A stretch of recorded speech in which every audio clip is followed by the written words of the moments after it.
Hello and welcome to CI Live Series. I'm Shivani Singh, Associate Regional Pricing Director, EMEA-Metals, and with me I have Matthew Chamberlain, CEO of the London Metal Exchange. Matt, thank you for joining us ahead of LME Week in London next week. Thanks for having me. My first question to you is, will the proposals in your most recent white paper to increase monthly liquidity benefit the financial users of the exchange, and what will be the impact to the physical users? Yeah, so I think at the LME we're really fortunate that we have this incredible physical business and this incredible financial business. And actually our market structure is such that we can serve both of those groups in the way that makes most sense for them. So to be clear, what we've proposed in this white paper isn't going to change the way that physical players do their cash pricing or their average pricing. Those types of trades don't fall within the scope of, for example, our new block limits, and they'll continue to be executed through our fantastic members, just like they are at the moment. But at the same time, for those third Wednesday, those monthly trades that you mentioned, I believe that initiatives such as block rules will allow there to be more liquidity, more price formation on the electronic screen, LME Select, and that's what we know that our financial clients are looking for. So I think we can benefit both sides of our community and ensure that we're doing right by everyone. So is there a target for the LME Select volumes to go up by a certain percentage or go up to a certain percentage? I think it's 48% that you mentioned recently. Yeah, absolutely. So yeah, that 48%, the percentage of the trades that happen on LME Select, absolutely. If I look at some peer markets, that number would be up at 90 or 95%. Okay. Now, to be clear, we're not going out and saying we want 90 or 95% of our trades to be electronic, because as I mentioned just now, a lot of those physical trades are probably not suitable for electronic execution, particularly, for example, those really bespoke averaging trades that take advantage of the LME's daily date system. We wouldn't want to be pushing them onto the electronic screen. So we haven't gone out and set a target. Our target is that everybody who wants to be able to trade electronically should be able to do so, and the physical players with those bespoke trades who want to keep doing things the way they're doing, they should be able to keep doing that. Talking about the ring, which I think has existed since 1877, right? Recently, SocGen's withdrawn as a member. You're down to 7 members, and I believe you've said if you go down below 6 members, you would look at closing the ring. So are we sort of at risk here? Yeah. So absolutely. But when we brought the ring back after COVID, we set some very clear parameters that you've mentioned. If we went below 6 members, if we went below 75% of our reference volumes. And what that would cause us to do would be to take our official prices, those physical prices that are used all over the world, and migrate them from the ring to the electronic market. And of course, we used the electronic market for those prices during COVID. Now, to be clear, the recent announcements have not taken us to those thresholds. So those thresholds haven't been activated. And from everything we hear, the remaining Cat 1 members, the ring dealing members, are keen to keep going. So at the moment, we don't see those thresholds being activated. Now, of course, the ring is a topic that everyone has a view on, and I'm sure we'll, although the white paper is separate to the ring, it's actually not a white paper about the ring. I'm sure we'll hear a lot of views in the context of that white paper anyway. And of course, we keep the whole question of the ring under close review, but I think those parameters that we set out were really helpful. And just to be clear, they have not been triggered even by the recent news. These two topics are going to be quite hot next week when we go into LME Week. But talking about LME Week, there was LME Week Asia in June earlier this year. The Hong Kong Exchange, who's the owner of the LME, said that they were exploring listing LME warehouses in Hong Kong. You and I have been talking about this for, I think, 10 years now. When will we see LME warehouses on the mainland? in China.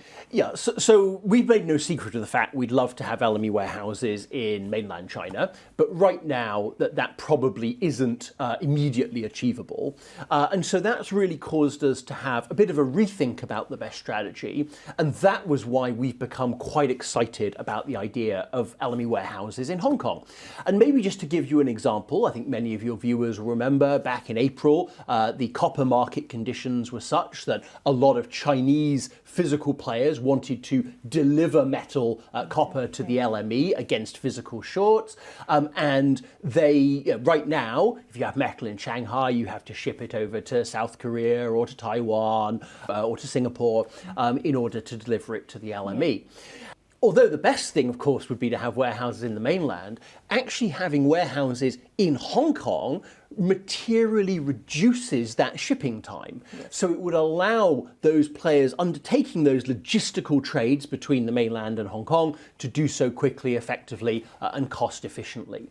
So I was actually in Hong Kong a little while ago, visiting a number of logistics facilities, and I have to say there's a lot of interest, a lot of excitement about this idea in Hong Kong. You know, of course, we think of Hong Kong rightly as being quite a high-cost jurisdiction, particularly in terms of land, but there are a number of logistics providers who feel they could provide LME warehousing cost-effectively, and so I'm really excited. And while I can't put timelines on it, because obviously we have to go through our processes, we have to work with the people who would want to be warehouses, we'd certainly hope to have substantive updates by the end of the year. Decarbonisation and sustainability are key calls of the day. You recently closed a CBAM consultation. Can you take us through the main details? Absolutely. So as your viewers will know, we do expect that soon those importing aluminium into the EU will need to make CBAM declarations and eventually pay for the imported carbon. And this ties very well into the LME's vision around sustainability data. We have a system called LME Passport, where producers can voluntarily log sustainability credentials of their metal in over 50 different dimensions, be that carbon or water or indigenous rights. And we're really pleased to have over 700 voluntary disclosures on LME Passport, which are then very helpful for downstream users who want to understand the footprint of the metal that they're buying. And so CBAM is sort of natural evolution of this. And we are consulting, as you say, on making CBAM carbon disclosures mandatory, because we feel it's really important that those who buy aluminium on the LME and want to be able to import it into the EU have that carbon data at their fingertips. And that's really what LME Passport is there to do. Sort of staying with the whole sustainability piece, the LME has several scrap contracts. The India and Turkey contracts are settled against the Platts prices. So does the exchange have any plans to promote these contracts further? No, of course. Well, look, we're really pleased with the way that the scrap contracts have developed. I think they really fill an important need within the ferrous industry. Obviously, a very strong partnership with with S&P Platts, and particularly the Turkey steel scrap contract. I think this year is traded now almost 9 million tons. Will be clearly above 10 million tons for the full year, 60% up on last year, I think. So really pleased with the way that's growing. The other regional ones obviously slower, but the Indian one beginning to get some traction. So we feel really good about that, and we've been clear that is how we feel we can best serve the steel industry. Obviously, non-ferrous is our core market, but we want to do as much as possible in ferrous, and actually it's through those contracts. So it's really pleased with them. Aluminium, copper, nickel made in Russia after April 13, 2024 cannot be delivered into the LME, but those produced before can still be. Have the UK and US sanctions created a two-tier market? After the invasion, there were very quickly questions about whether there would be sanctions, and there was a lot of self-sanctioning by industry as well. And as you can imagine, the LME came under quite a lot of pressure to unilaterally remove Russian origin metals from our brand list so they wouldn't be able to be put in warehouse or delivered against contracts. And we conducted quite a comprehensive market discussion in 2022, and we came to the conclusion that wouldn't be the right thing to do. The LME is not a moral arbiter, right? Our users have a whole bunch of different views on these things, and we really need to follow government guidance. So actually, I think the UK-US announcements in April were actually quite helpful in bringing clarity to the market, because you now have a situation where, on the one hand, you have non-Russian metal and Russian metal made before the 13th of April, and that is now generally seen in the market as acceptable, as good metal. And on the other hand, you have metal made in Russia after the 13th of April, and that's generally, not universally, but many people will not be consuming that. And because obviously we have to comply with the government rules, we are only now allowing that first bucket, non-Russian and Russian before the 13th of April, to be warranted on the market. We have a very comprehensive set of checks so that users of our market can have real confidence in knowing that the metal they get falls into that first bucket and not the second bucket. So I think we're now actually in a much clearer position.